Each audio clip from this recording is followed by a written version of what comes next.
up your YouTube, search for Stukeley Meadows, watch on your big screen. Get yourself comfy, this could take a while, what a happy scene. Something new every day for your long-term memory. This is so exciting, it is nearly time for a Stukeley assembly.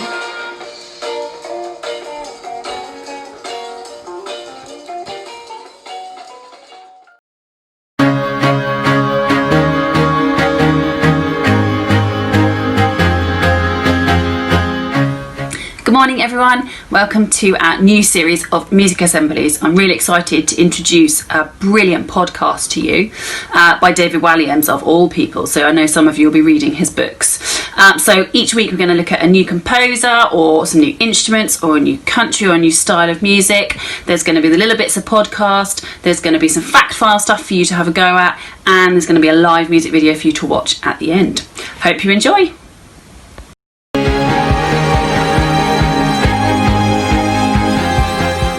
Hello, I'm Professor Robert Yawning, and welcome to a very serious and boring classical music podcast. Today, I will be droning on about Mozart, one of the most famous composers in history.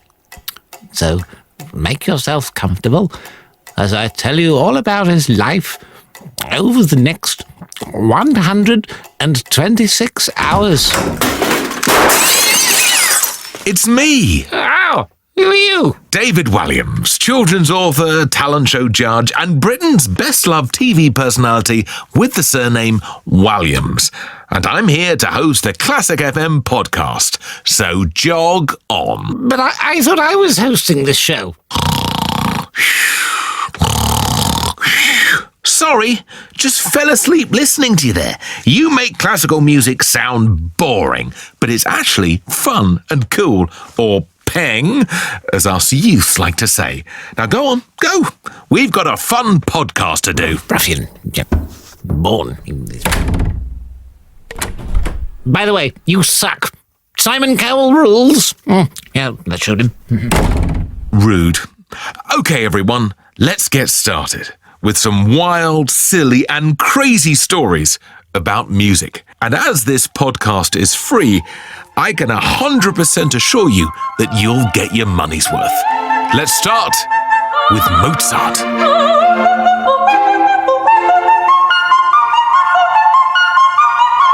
Wolfgang Amadeus Mozart is one of history's most famous composers. He wrote this.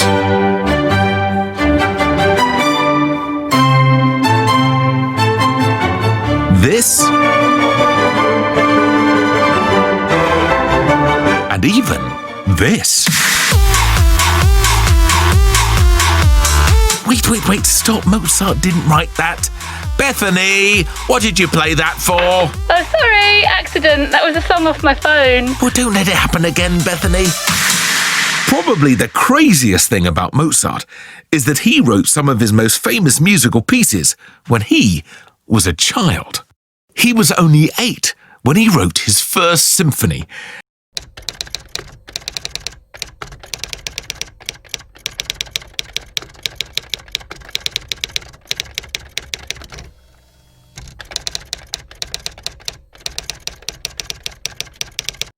And in case you didn't know, a symphony is really hard to write as it involves an entire orchestra. I'm 40 years old, and I can barely even name 3 instruments. Trumpet, synthesizer, claritootle? Is it claritootle? So let me tell you the epic, mysterious, and very silly story of Mozart. The year is 1756. The place, Austria. Austria, Bethany, not Australia. Sorry, won't happen again. Austria. And a baby is born. Named Johannes Chrysostomus Wolfgangus Theophilus Mozart, which is an excellent name for a composer or evil wizard. As a child, Mozart was obsessed with music, probably because it was the 1700s and Minecraft hadn't been invented yet. When Mozart's father wanted to get him out of bed in the morning, he would play a scale on the family piano, but deliberately not play the last note. Young Mozart would be so frustrated by the incomplete scale that he would jump out of bed and rush downstairs to play the final note. Oi, Mozart, get out of bed. We need to go into town and do olden day stuff. Mozart! All right, you've asked for it. I'm going back for a snooze. Lazy Mozart.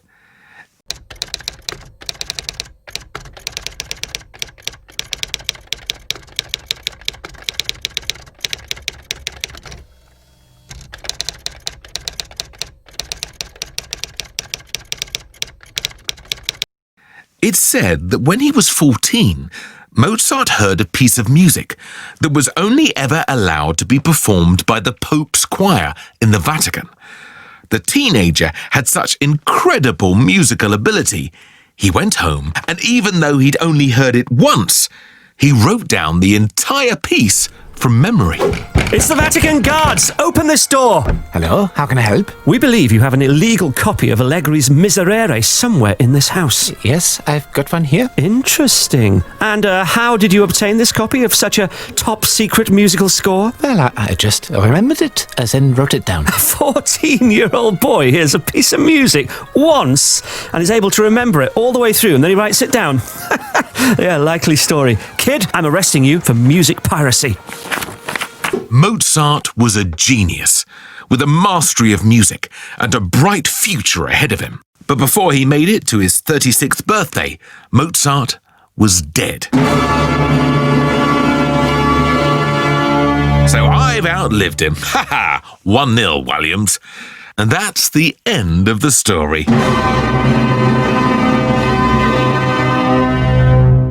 Oh, hang on, that's not long enough, is it?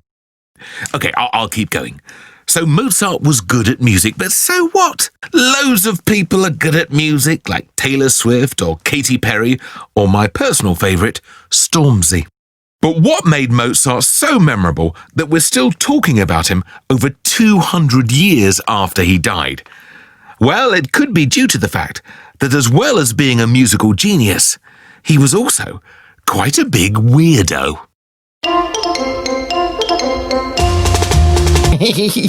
Other parts of Mozart's story were a lot more classy. For example, he had a pet starling, which is a type of songbird, and the starling is supposed to have been the source of the tune of one of his piano concertos.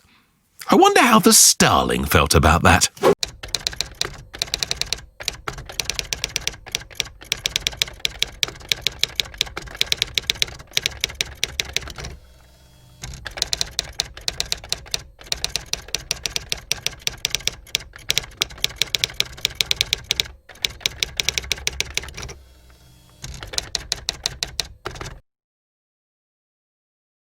By the time he died, Mozart was one of the most famous men in the world. And this was in a time when it was really hard to get famous. You couldn't just go on a TV show and judge other people's talents. Mozart's path to world fame began when he toured Europe with his sister, performing as child prodigies. Mozart was a bit like Justin Bieber. If Justin Bieber was even smaller, died 200 years ago, and had 100 million less Instagram followers.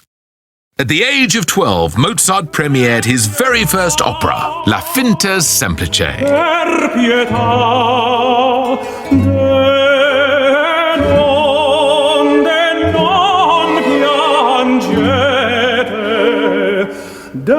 To put this in context, when I was 12, I was mostly riding a bike with stabilizers. However, no one really liked his opera, and it took a while before it was performed properly. Mozart then spent a few years traveling around Europe until he eventually settled in Vienna, home of the famous Viennetta ice cream, probably, where he fell in love with a young lady by the name of Constanze Weber. Mozart hung around Vienna for a few more years, and in that time created two of his most famous operas, The Marriage of Figaro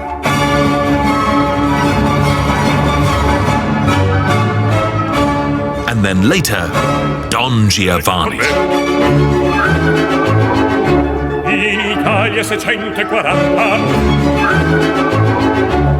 But every great hero needs an arch-enemy. Harry Potter has Voldemort, Ray has Kylo Ren, and Simon Cowell has me. For Mozart, his nemesis was fellow composer Salieri.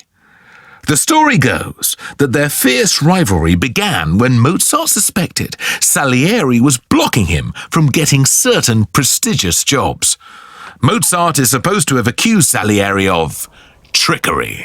After flying high for so long, Mozart suddenly found that he wasn't as popular anymore, which meant he had to do what all great musicians do: stage a comeback, like a phoenix rising from the ashes, or Gary Barlow reforming Take That.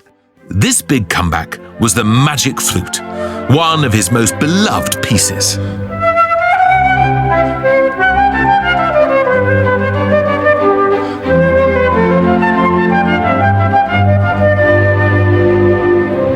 Beautiful. Whenever people ask me, David Walliams, what's your favourite piece of music about a magical flute? This is my go-to piece.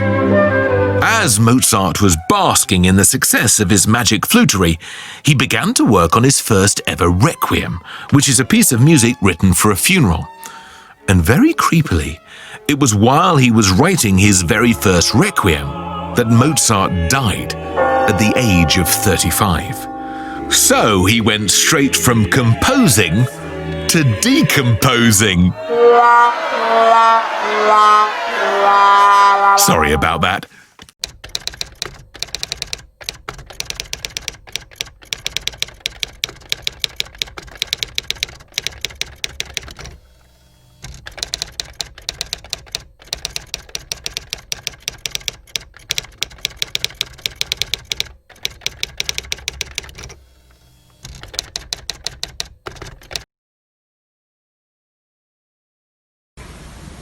Okay, so we've learnt a little bit about Mozart. I'm going to test you next week at the beginning of assembly to see if you've remembered the things in the fact file.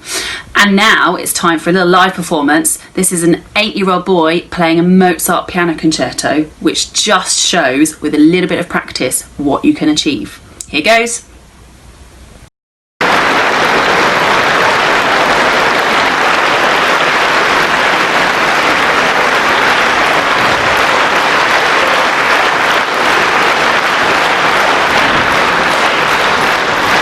Tak se změstí do počátku, ne?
Thank you, Mrs. Nightingale, for our first music assembly of the year. I have been calling them singing assemblies, but there's lots of rules around singing at the moment, so it's best if I stick to music assemblies, and I'm looking forward to more from Mrs. Nightingale next week. Quick Stukeley shout out for Jake in foundation stage. He's only just started at Stukeley, and today it is his 5th birthday. Happy birthday, Jake. Have a great day, and I'm so glad you're now part of the Stukeley family. One more thing to do before we go. Most important 60 seconds. Okay, this one is for years 5 and 6, because lots of you are going home down our new forest path. If there are people walking one way and people walking towards them the other way, the rule is stay left. Just like on the roads when we drive cars in this country, you keep to the left if people are coming towards you, because I'm hearing stories of people not knowing where they're going and people bumping into each other. Stick to the left if people are coming towards you. This message is for everyone. Your learning logs should be in school every single day. They should definitely be in tomorrow, because you're all going to need them for our massive retrieval assembly. And finally, Monday is the learning log check. So make sure you've got your 5 sentences for each time you've read, so that on Monday you don't have to play catch up.